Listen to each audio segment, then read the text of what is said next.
Hey friends, Ash here with Gents. Hope you're doing well. Time to talk about some fragrances that last a long time. These are fragrances that will last all day or last all night. Fragrances that smell fantastic in the cold. And we've got a really nice kind of conglomeration of fragrances here. Probably not the best word to use. We've got some niche fragrances in here that I don't talk about very often. Some designer fragrances in here that I don't talk about so often either. So let's jump into it. Let's check these bad boys out.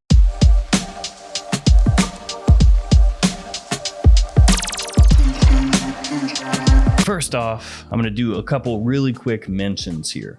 The first one is Pepe Jeans, Black is Now. Pepe Jeans is not really a very large company, and unfortunately, their fragrances sometimes are really hard to find. This one, probably the most difficult right now. Best bet is probably eBay. It's got coffee, vanilla, hazelnut, and cedar. And this one is kind of like the forbidden love child of Ferragamo Uomo and Halloween Man X. So it's somewhere between those two. It's really, really nice. It doesn't project monstrously, but it lasts for a long time. And assuming you can find this and find it for a decent price, it's worth getting. The other one I want to mention is this one, Rake in Ruin from Beaufort, London. Yeah, this one's got a lot of power to it. This one will awaken the senses. It's got smoke, it has woods, gin, and castoreum.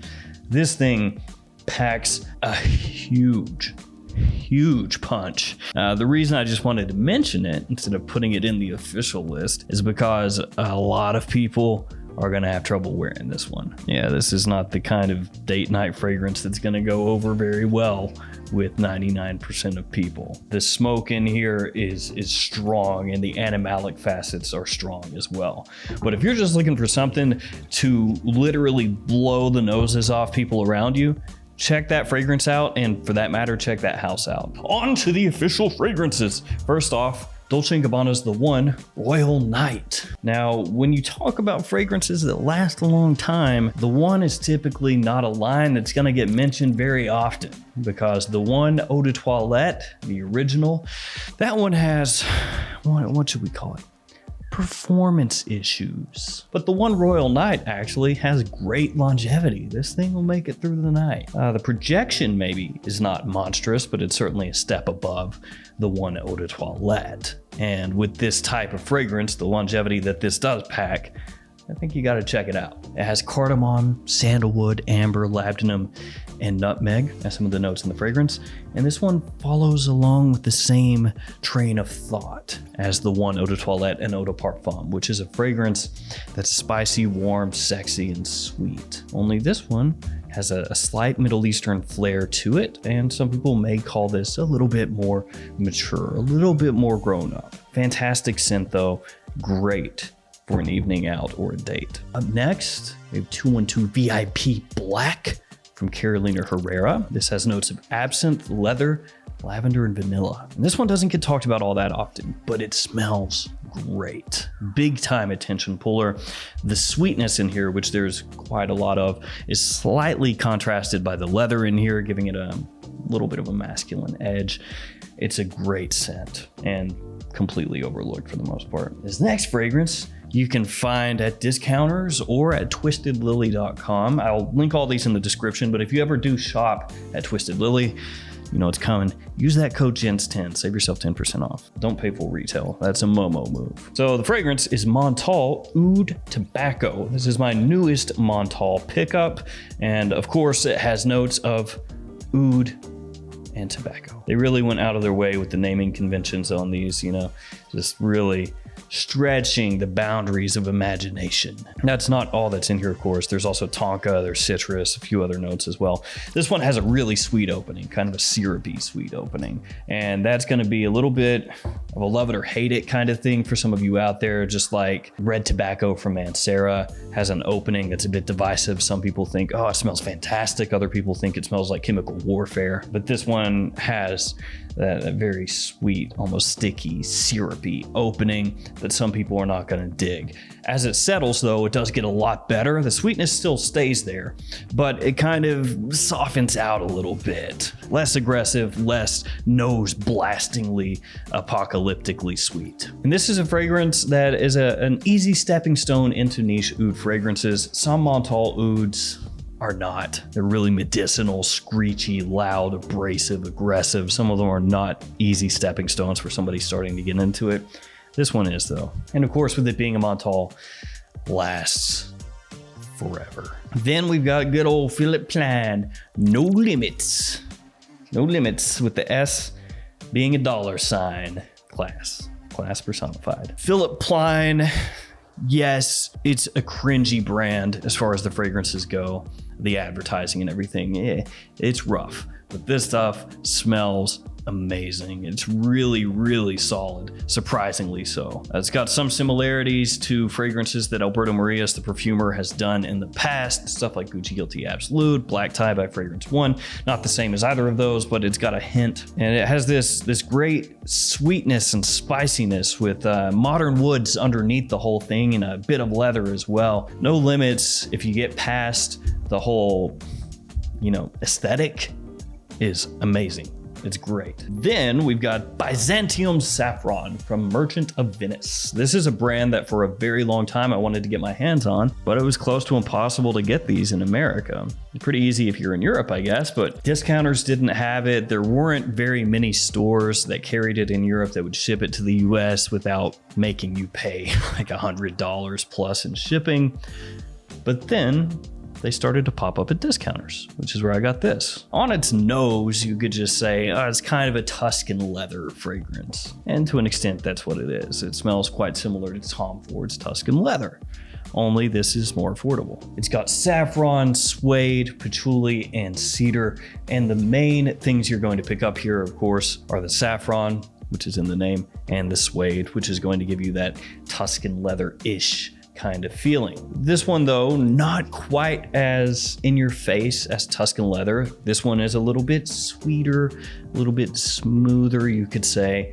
Some people are going to prefer the Tom Ford, some people will prefer this, but this is, at the end of the day, kind of an alternative take on the Tom Ford. And I will say this is not as big of a performer as Tuscan leather. It does last a long time, but it doesn't project as heavily. Then we've got Gucci Guilty Pour Homme Eau de Parfum. This fragrance I was not the hugest fan of when it came out, and I would say of everything here, it's probably my least favorite, but it is a fragrance that has a lot of versatility and usability. It's the freshest of all the fragrances here. Some people would say this is more a spring and fall time fragrance, but I think it works during the winter just as well. This one has rose and chili pepper, along with nuances of salt and vinegar, which sounds like a potato chip, actually, but it's more this nuance that they try to give the fragrance. It's this kind of like imaginative note that they put in there, or notes rather. It doesn't really truly smell like vinegar. And then you also have orange blossom and cedar in here, so this kind of white floral aspect that runs throughout the fragrance, and then a woody base for everything to sit on top of. Now the rose is going to be one of the main players here. It's more of a fresh rose, but there is enough density in here. Like I said before, you could pull it off in the cold pretty easily. And it does also have a similarity to some of the Gucci Guilty fragrances that have come before it. So we're talking Gucci Guilty Eau de Toilette, the original, Gucci Guilty Intense, Gucci Guilty Black. You can find a little bit of all of those in here as well. So it does tie in together with the whole line. This next one is for if you want those compliments, you want that attention from people. This will do that for you. It's the Most Wanted from Azzaro. It's got cardamom, toffee, and vetiver with a bit of vanilla as well. This one does have a similarity to fragrances that have come before it. Things like the Stronger With You line from Emporio Armani being the most obvious. But that sweet gourmandy feeling that this one has works wonders for getting positive attention from people. It surprised the heck out of me, I'll tell you that much. Feedback I got was performance on that really good as well. Just like Wanted by Night. It's going to last a long time. It's going to project far enough that people can smell it pretty easily. It's maybe not a monster, but it definitely gets the job done. This next fragrance little more mature, a little more grown up. It's from, I believe, 95. So we're back in the mid 90s here, and it definitely has that kind of feel to it. It's Opium pour Homme from Yves Saint Laurent. Ooh, I really, really love this. Now, I know that younger guys are gonna smell this, and most of them are gonna go, that is very old-fashioned, old-styled. But this just like sets my neurons firing in my brain every time I smell it. Oh man, it's really good. It has star anise, it has black currant, a good amount of both. You also have vanilla in here. You have Tolu balsam.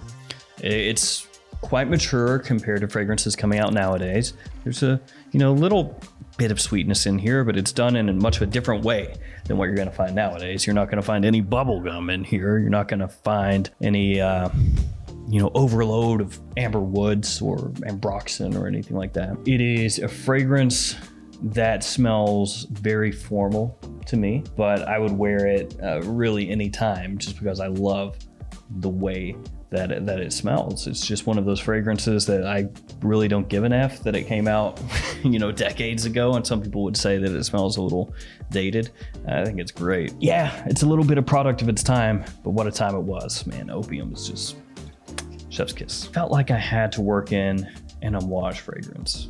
It's a house that, for me, is really built around fall and winter time. Cold weather, when it's blustery outside, it just cuts through. So many of their fragrances have this richness to them.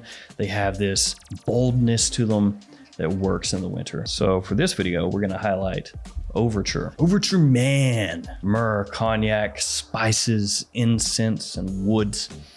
This is just a rich, masculine, mature fragrance dialed up to 11. Nearly everything I love about scents packed inside here. Rich spices, wafts of smoky incense, great woody notes, boozy sweetness to kind of cut the edge off everything, and performance that's just gonna last all day and all night without needing to refresh. This is one that has been a little bit difficult to find in the US since it came out. It wasn't one of those fragrances that was just immediately at discounters or anything like that, but thankfully over the past year or so, it's been easier to get your hands on. Homage Overture, gotta include that. That stuff is killer. And last but not least, Mercedes-Benz Club Black. This has vanilla, benzoin woods, and frankincense, and truly it's all about the vanilla here. This is a vanilla fragrance to end vanilla fragrances as far as affordable designers go. Performance, very good for me.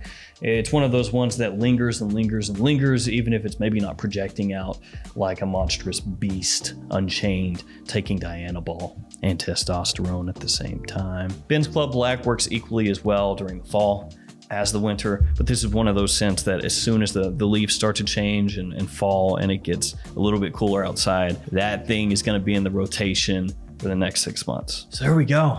Technically 12 different fragrances that'll last all day, last all night, that are amazing in the winter. I want to thank you guys for hanging with me.